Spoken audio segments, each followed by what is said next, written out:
देखिए, दो बात समझिए।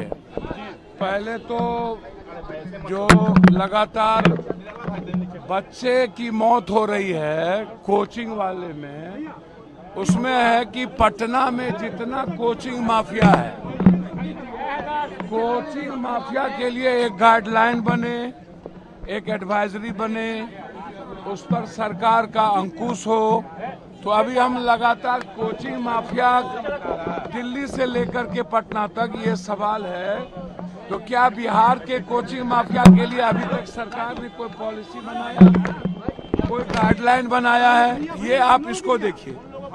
दूसरा चीज, आरक्षण के सवाल पर बिल्कुल एक बात समझिए, सब सही कह रहा, नीचे रखिए। सब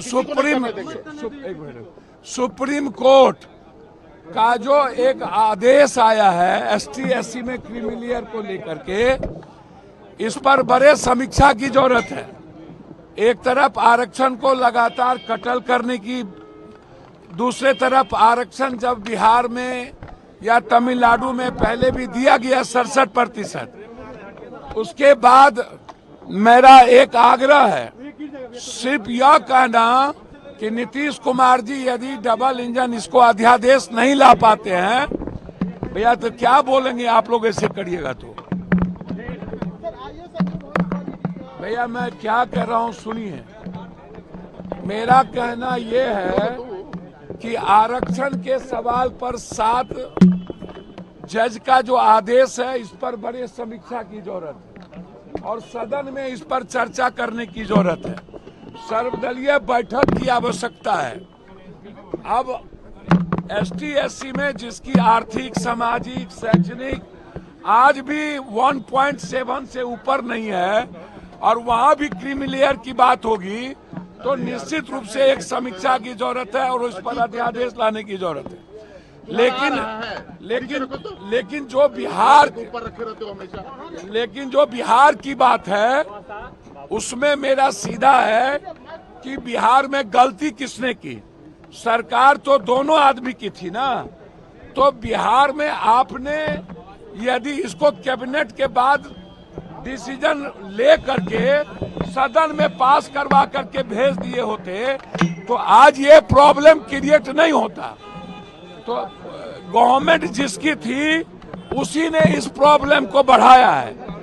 आज जरूरत है बिहार के 67% आरक्षण पे केंद्र सरकार को, जो हाई कोर्ट और सुप्रीम कोर्ट में जाकर के जो स्टे किया है, उसके खिलाफ अध्यादेश लाने की। मैं यह नहीं कहूंगा कि वापस ले लीजिए, वो कर लीजिए, लेकिन जब दोनों आदमी की सरकार थी तो फिर गलती कहाँ हुई? जब आपने 67% आरक्षण दिया तो फिर सदन में पास करके क्यों नहीं भेजा? और आज सबसे पहले सत्ता पक्ष और विपक्ष दोनों मिलकर के यहाँ सदन से पास करके भेज दे, तो गलती तो पहले ही हो चुकी है। और दिल्ली में भी सुप्रीम कोर्ट का जो क्रीमिलियर है वो भी मामला है, तो दोनों मामला को इसी सत्र में बहस करा लेने की जरूरत है। अच्छा, एक बात हमको जानकारी नहीं है, मरना होगा तो कोई बचाएगा?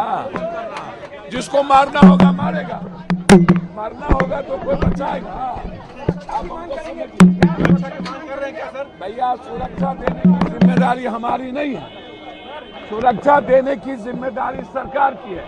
सरकार दे न दे मैं कुछ नहीं जानता, मैं इतना जानता हूं कि बिहार में जिस तरीके से अपराध बढ़े हैं, और मुझे लगता है कि भट्टी जी को हटाने की जो व्यवस्था, हमें जो जानकारी है कि भट्टी जी को जो प्रतिनियुक्त था उसको यहाँ से वापस करने के लिए, रिलीव करने की जो बात चल रही है, तो इसका मतलब है कि शासन प्रशासन में कुछ भी अच्छा नहीं है, कुछ भी सही नहीं चल रहा है। आखिर भट्टी जी क्यों बिहार से जाना चाह रहे हैं, या बिहार से भट्टी जी को क्यों हटाया जा रहा है? ये सबसे बड़ा सवाल है। और कौन व्यक्ति, मैं बार बार कहा हूं कि भट्टी जी को काम करने की फ्रीडम क्यों नहीं दी गई आज तक, यह सबसे बड़ा सवाल है। और भट्टी जी बिहार छोड़ के क्यों जा रहे हैं? तो कुछ तो बात है ना।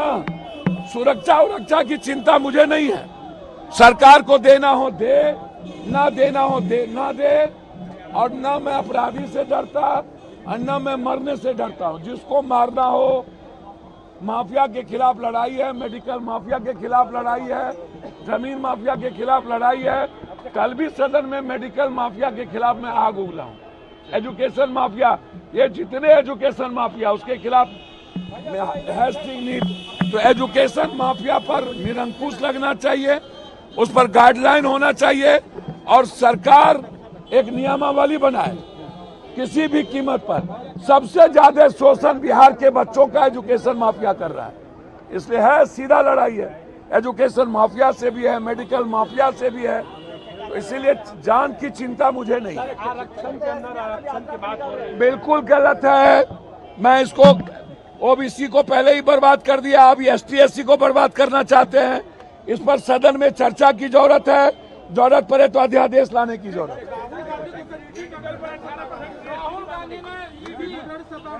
भैया किसी को ईडी नहीं सताता है, शहादत शहीदों का परिवार है, जिसको मरने से नहीं डर है।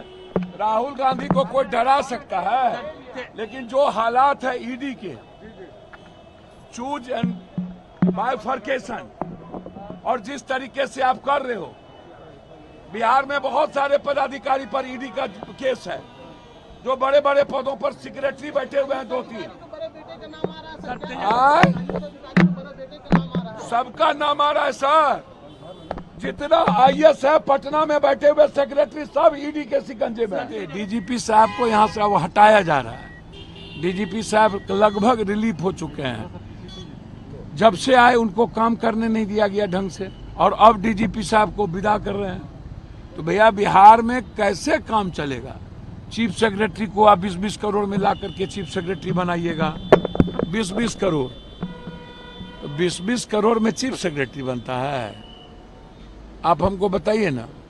और सारे पदाधिकारी 20 साल 25 सालों से यहाँ पड़े हुए हैं, और सब पर ईडी का आरोप है, सब पर, सबके परिवार पर, सब पर।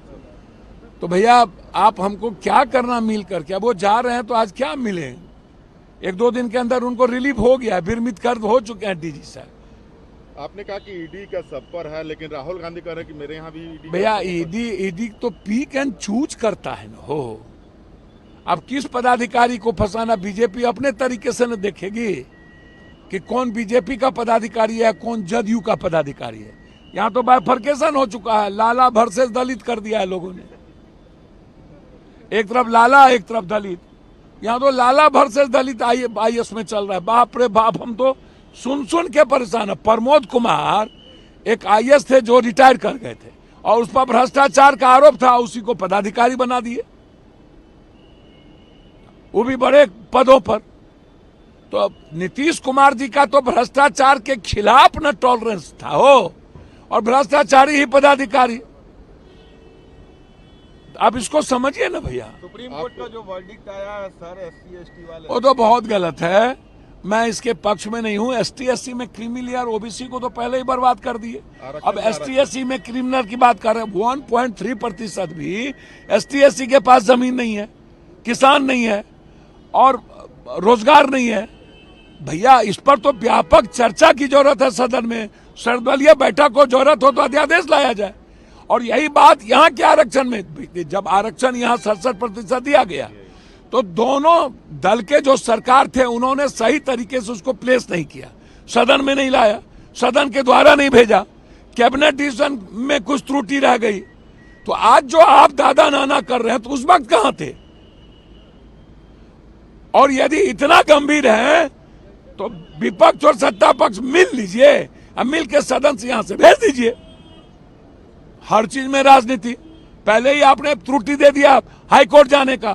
आप यदि वो क्लोजर लगा दिए होते तो हाईकोर्ट आपके इस आरक्षण को कैंसिल ही नहीं करता। आपने शिक्षा को लेकर के बहुत बड़ी बात की है संसद में। आपको हम तो मेडिकल में भी थे, उसमें बोला, हमने बोला मेडिकल माफिया को पहले एक्टिविटी बॉडी बनाइए, पहले निरंकुश लगाइए, गवर्नमेंट रेगुलेटरी बॉडी को बनाइए। कौन तय करेगा अल्ट्रासाउंड, सीटी स्कैन, एमआरआई कितने में होगा? आप सुनिए ना मेरे को, दवा यही लिखता, हम तो सब बोले हैं एजुकेशन में बोले एजुकेशन माफिया को रोकिए, एजुकेशन की क्वालिटी पर बात किए हैं। हमने तो सारे सुझाव दिए, बस सुझाव मानेगा तब ना भाई। आपको धमकी मिली है? अच्छा, धमकी जान का कोई परवाह है पप्पू यादव को? बच्चे से ना मार रहा है हमको, फिर मार देगा हमको, भीख मांगने जाए, पागल है। हाँ, जान तान की परवाह नहीं है। इन माफियाओं के खिलाफ लड़ाई जारी है, जारी रहेगी। सीधा पूर्णिया जा रहे हैं। माफिया, चाहे वो एजुकेशन माफिया हो, मेडिकल माफिया हो, जमीन माफिया हो, बालू माफिया हो, ड्रग्स माफिया हो। कल भी मेरा क्वेश्चन ड्रग्स पे था, तो छोड़ेंगे। मिजोरम में 60% HIV और एड्स हो गया बच्चों को, लड़कों को। 40 साल के नीचे के सारे लड़के को एड्स हो गया है ड्रग्स की सुई लेने में। तेलंगाना की स्थिति यही है। केक में गांजा बेचा जा रहा है, केक में। केक बन कहां रहा है? यूपी में। आपको लगता है हम किसी को छोड़ेंगे? या तो हमें मार दो, हम जिंदा रहेंगे तो किसी को नहीं छोड़ेंगे।